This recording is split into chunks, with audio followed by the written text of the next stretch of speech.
साथ संगत जी, प्रेम से कहना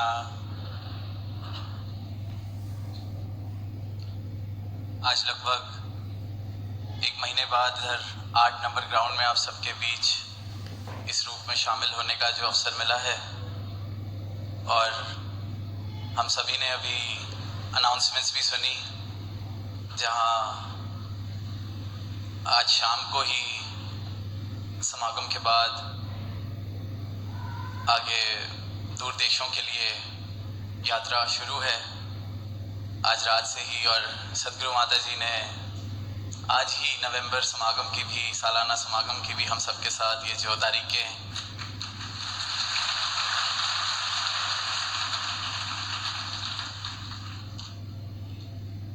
क्योंकि सदगुरु का इस रूप में ये आशीर्वाद रहता है कि समय से सब अपनी अपनी छुट्टियां भी अप्लाई कर लें, समय से टिकटें भी बुक कर लें। हर एक जिम्मेवारी को निभाते निभाते ये भक्ति वाला पहलू, ये जो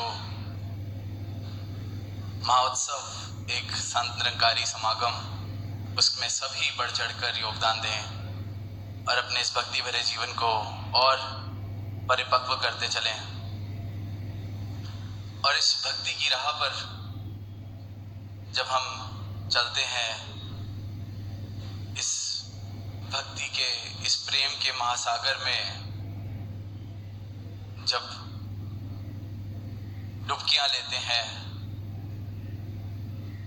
तो जीवन में एक आनंद की लहर इस रूप में उठती है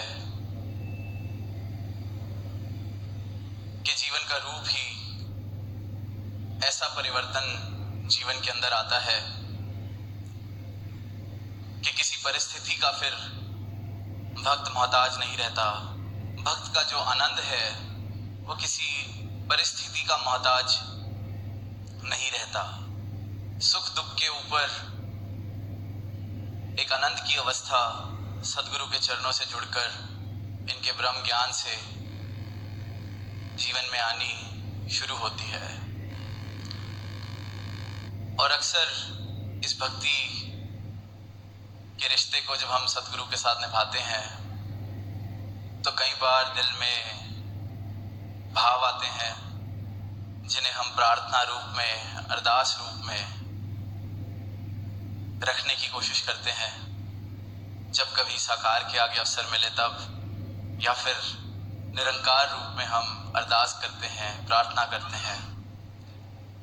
तो अक्सर कई बार ये सवाल पूछा जाता है कि क्या अरदास करनी भी चाहिए, क्योंकि सदगुरु तो यही आशीर्वाद दे रहे हैं कि जो निरंकार कर रहा है इसकी रजा में रहना आ जाए। तो कई बार दास से भी पीछे किसी ने पूछा कि क्या अरदास करनी चाहिए, प्रार्थना भी फिर किस लिए करें। तो ये सदगुरु का विरत है, ये इन्होंने प्रेम रूप में एक रहमत दी है अपने हर एक भक्त को, एक अधिकार कह लीजिए, एक कृपा कह लीजिए कि अरदास हम बेशक करें। अरदास करना इन्होंने अपने भक्त को, अपने गुरसिक को सहज में झोली में डाला है। प्रार्थना इस निरंकार से, इस साकार से, क्योंकि हम सबको पता है कि जीवन में जो भी है इन्हीं की कृपा से, इनके दर की चाकरी से ही मिला हुआ। पर अरदास करने के लिए जहाँ इजाजत दी है, अरदास करना एक अधिकार रूप में भक्त के जीवन में आता है। पर अरदास होती क्या है, अक्सर कई बार उस बात से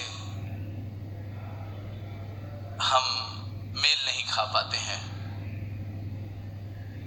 हम सिर्फ शब्द अरदास का या प्रार्थना का इस्तेमाल करके, पर कर अरदास नहीं रहे होते हैं। अरदास शब्द में ही अगर हम देखते हैं, तो जब तक खुद को अर्पित, समर्पित करके दास भावना के साथ वो भाव चरणों में नहीं रखे गए सदगुरु के या निरंकार के, तब तक उसको अरदास नहीं कहा जा सकता। क्योंकि अरदास बहुत ही प्रेम पूर्वक भावना है, बहुत ही प्रेम, भक्त का प्रेम चाहिए अरदास करने के लिए, भक्त का समर्पण चाहिए, दास भावना चाहिए, खुद को अर्पित करने का भाव चाहिए कि हम जो चरणों में रख रहे हैं उसको अरदास भी कह सकें। तो अरदास एक भक्त के लिए, प्रार्थना एक भक्त के लिए जितनी करना चाहे, जितनी रखना चाहे, पर वो अरदास जब तक अरदास नहीं बनती तब तक वो फिर अनेक तरह के और रूप ले लेती है। और दास अक्सर एक बात कहता है कि भक्ति के प्राण है समर्पण, भक्ति के प्राण है भाव। अगर भाव ना हो तो भक्ति जिंदा ही नहीं रह सकती। जैसे एक इंसान में से प्राण निकल जाएं तो उसको फिर लाश कहा जाता है, शव कहा जाता है। उसी प्रकार भक्ति में से अगर भाव निकल जाएं, समर्पण भाव ना हो तो वो भक्ति जिंदा नहीं। फिर ऊपर चाहे शब्द मेरे जैसे मर्जी हो, जैसे किसी लाश को खूब सारा सोना पहना दिया जाए, खूब सुंदर सुंदर वस्त्र पहना दिए जाएं, खूब बढ़िया से बढ़िया जगह पर रख दिया जाए, पर वो जिंदा नहीं हो सकती, उसको शव ही कहा जाएगा। उसी प्रकार अगर समर्पण का भाव नहीं है, भक्त वाले भाव नहीं है, लेकिन सिर्फ हाथ जोड़कर सर झुकाकर मैं खड़ा रहूं, अर्पित समर्पित दास भावना के बिना मैं कहूं कि मैं अरदास कर रहा हूं, जो हम अक्सर कर बैठते हैं। हम अपनी बात रखते हैं और फिर एंड में शब्द जोड़ देते हैं, अंत में अरदास है। तो वो अरदास का लिबास ओढ़ देने से मेरी मांग अरदास नहीं बन जाती।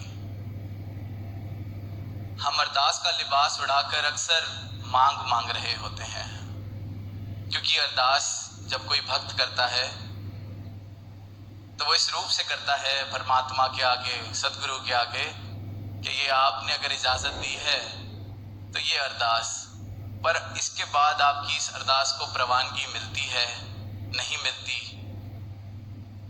आप जी हाँ कहते हैं या ना कहते हैं, इस बात से मेरा अब कुछ लेना देना नहीं। अरदास पहुंचा दी, प्रार्थना कर दी, अब इस रूप में आपके चरणों में अर्पित समर्पित समर्पण कि आप जी आज्ञा दें, मंजूरी दें तो भी यही भाव, और आप जी ना कह दें तो भी यही भाव।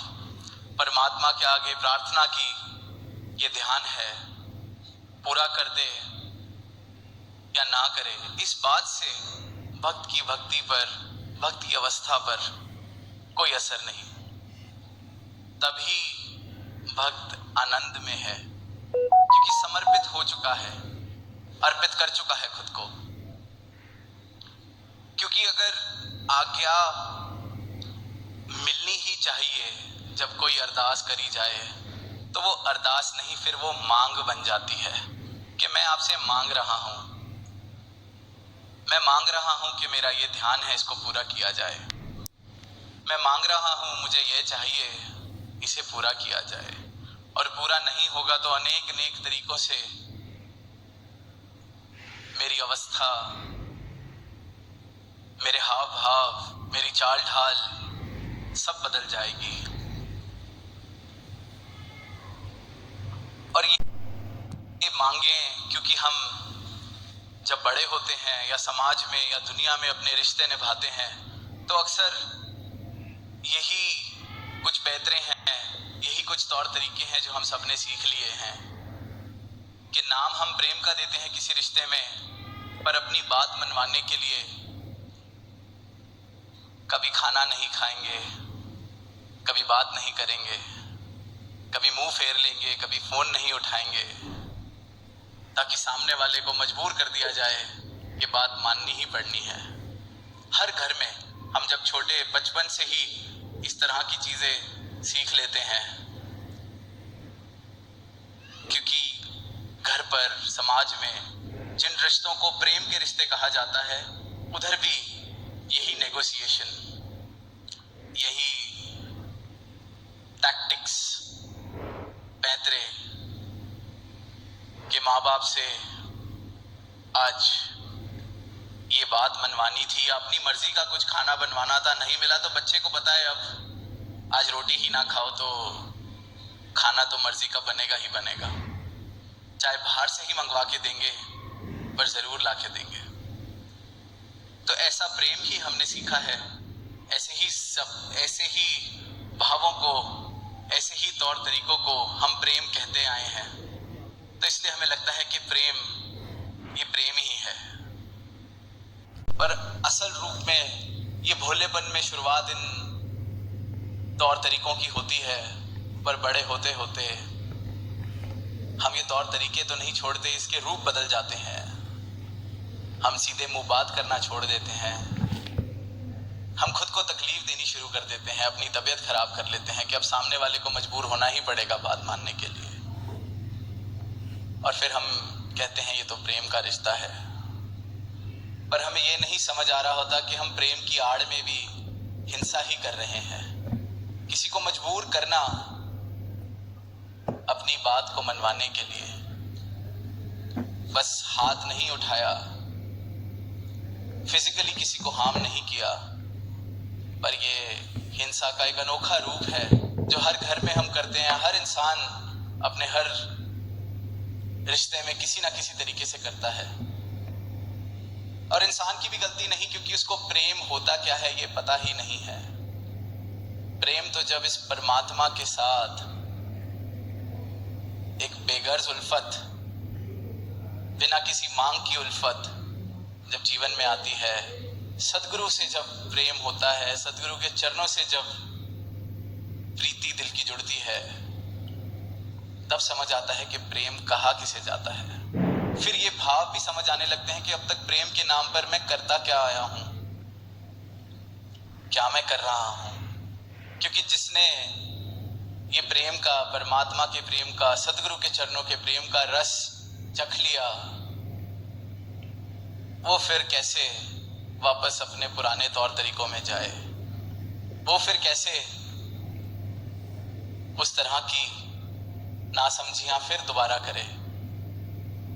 अब वही बात के भाव, ये प्रेम लेकिन अगर जीवन में नहीं आया और ऊपर से मेरे शब्दकोश जीवन में आ गए, भक्ति वाले शब्दकोश, दास कहलाना खुद को, हाथ जोड़ लेना, सतवचन कह देना, ये शब्द तो बहुत आसान है सीखने, पर शब्दों का मूल कुछ भी नहीं है अगर वो भाव ना हो। जैसे किसी लाश पर सोना चढ़ाया हुआ हो, कोई मूल नहीं, कोई भी मूल नहीं है उस चीज का। तो बिना भाव के ये जो चीजें हैं, कैसा भी लिबास उड़ा दिया जाए, वो भक्ति नहीं बन सकती जब तक समर्पित भाव ना हो, भक्ति वाले भाव ना हो। और जो दास ने बात कही कि मांग, अक्सर हम अरदास का नाम देके मांगे ही मांग रहे होते हैं, अगर वो पूरी नहीं हुई तो हमारी बात करने के तरीके में हंसना खेलना छोड़ देते हैं। कहीं पढ़ा कि कोई गुरसिख बड़ा ही खुश कि मेरी बात पे मंजूरी, आज्ञा मिल गई मुझे मेरे गुरु की, बड़ा ही खुश, 15 दिन से मांग रहा था, अरदास कर रहा था। वो बात पूरी हुई तो उसको साथी ने समझाया कि तूने अरदास नहीं, तूने तो मजबूर किया है गुरु को अपनी बात मनवाने के लिए, क्योंकि जो तूने अपना हाल कर लिया था, जैसे तूने मुंह लटका लिया था, जैसे तू पिछले 10-15 दिन से जी रहा था, ये तो गुरु नहीं कहा कि ये इसकी बात चलो, चाहे इसको हमारी बात समझ आ रही है कि नहीं, लेकिन इसकी बात मान लें, वरना ये खुद को कितना नुकसान पहुंचाना शुरू कर चुका है। सेवा भी ठीक से नहीं कर पा रहा, लंगर में सेवा करता था, खाने से स्वाद ही चला गया जब से वो बात पूरी नहीं हो रही थी, मांग पूरी नहीं हो रही थी, तो वो तो मजबूर करा गया। अब मांग भी एक बार मांगी जाए तो भी चलता है, पर हम इंसान वो मांग को भी बार बार जब मांगने लगते हैं तो वो जिद का रूप लेने लगती है, और जिद भी इतनी परमात्मा के साथ जिद, और नाम उसके बाद हाथ जोड़ के हम प्रार्थना का दे देते हैं, अरदास का दे देते हैं। भगवान बुद्ध के जीवन में एक दृष्टांत इस रूप में आता है, दास ने पढ़ा कि उनके कहते हैं कि हजारों भिक्षु जो उनके साथ चलते थे, कुछ नियम सबके लिए बने हुए थे, अनेक अनेक तरहों के जीवन किस तरह जीना है, किस तरह से कंडक्ट करना है खुद को, किस तरह से, जैसे बड़ी आम सी चीज हम सुनते हैं कि वो बौद्ध भिक्षु जिनको कहा जाता था कि वो जो मिल जाए वो खा लेते थे, घर घर जाते थे, जो कोई दे दे वही खा लें। तो जो भी शिक्षा उस वक्त उनकी रही वो इस रूप में उनको सिखाते थे। तो ऐसे ही एक भिक्षु आया भरी सभा में और कहता है कि ऐसे ऐसे ध्यान भी नहीं शब्द उसने यूज किया, उसने कहा कि ऐसे ऐसे ये बात है, आप आज्ञा देते हैं तो ठीक और आपकी ना है तो भी ठीक। पर वो बात कुछ ऐसी थी जिसके लिए वो पूछ रहा था, जिसके लिए आज्ञा के लिए कहा जा रहा था, कि वो उन नियमों से बाहर थी। अब दास पूरी कहानी में नहीं जाएगा, वो नियमों से कुछ इस रूप में बाहर थी कि बाकी जो बैठे हुए हजारों शिष्य थे, भिक्षु थे, उनमें हड़बड़ मच गई कि इस बात को मंजूरी ना दी जाए, ये बात ना मानी जाए। सब अपने गुरु के आगे, भगवान बुद्ध के आगे कहने लग गए। तो भगवान बुद्ध ने कहा कि उसने आज्ञा मांगी नहीं है, उसने मुझ पर छोड़ा है। फिर वो आगे से कहने लग गए कि अगर इसको आज्ञा दी जाएगी तो हमें भी दी जाए। फिर उन्होंने फिर कहा कि मैं इसको आज्ञा ही इसलिए दे रहा हूं क्योंकि इसने आज्ञा नहीं मानी, और आप में आज्ञा मांगी ही नहीं, उसने मुझ पर छोड़ा है, और आप सब आज्ञा मांग रहे हैं, इसलिए आप में से किसी को आज्ञा नहीं मिलेगी। तो भाव गुरु पर छोड़ दिया, परमात्मा पर छोड़ दिया, अर्पित समर्पित दास भावना से की गई प्रार्थना अरदास तो अरदास कहलाए। तो ये जो अध्यात्म है, ब्रह्म ज्ञान है, ये जो भक्ति भरा जीवन है, सदगुरु अपने ब्रह्म ज्ञान से हर एक इंसान के लिए आनंद के द्वार खोलता है, आनंद के महासागर में तैरने का अवसर देता है। तो अब बात पूछी जाए कि हम तो ऐसे ही करेंगे, हमारी बात नहीं मानी जाएगी, उसमें फर्क क्या पड़ता है? फर्क सिर्फ और सिर्फ उस एक इंसान को जिसकी अपनी अवस्था ऐसी है उसको पड़ेगा, क्योंकि सागर तो सबके लिए है, आनंद तो सबके हिस्से दिया है सदगुरु ने। मैं अपने जीवन में आनंद लेना चाहता हूं कि नहीं, ये मुझ पर डिपेंड करता है, मुझ पर निर्भर है। इन भावों से मेरा जीवन भर जाएगा, भक्ति वाले भावों से, समर्पण वाले भावों से, तो एक आनंद भरा जीवन सहज में ही मेरे पास आ जाएगा। वरना तो दुनिया में जहां नौकरी करते हैं वहां भी मांगे मांग रहे हैं, पूरी नहीं होती तो नौकरी बदलते हैं, जायज है, जिम्मेवारियां निभानी है, ये सब करना पड़ता है।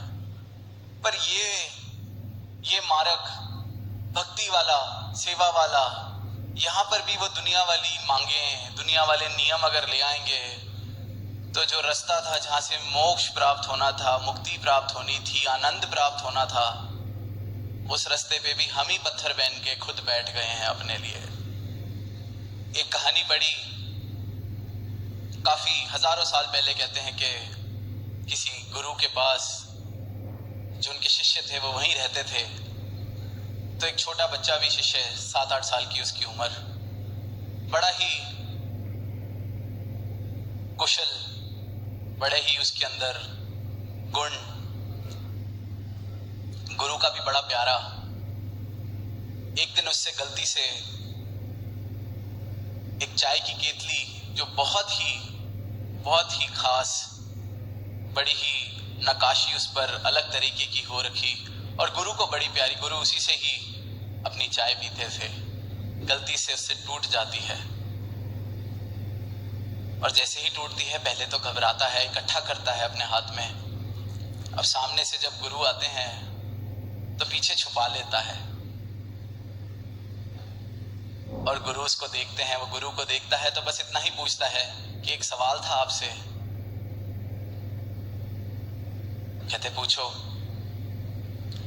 कहते ये मौत क्यों आती है, क्यों सबको जाना पड़ता है, क्यों सब लोग मृत्यु को प्राप्त होते हैं। तो गुरु सहज में ही कहते हैं कि बच्चे ये तो नेचुरल है, स्वाभाविक है, जो आया है उसने जाना है। सबका एक सीमित समय के लिए हम सब यहाँ आए हैं। डेथ इज नेचुरल, स्वाभाविक है। जीवन मिला है तो मृत्यु होगी। सबका निर्धारित समय है। तो बच्चा आगे से अपने जो पीछे हाथ होते हैं आगे लाके कहता है कि आपके इस केतली का समय आ गया था।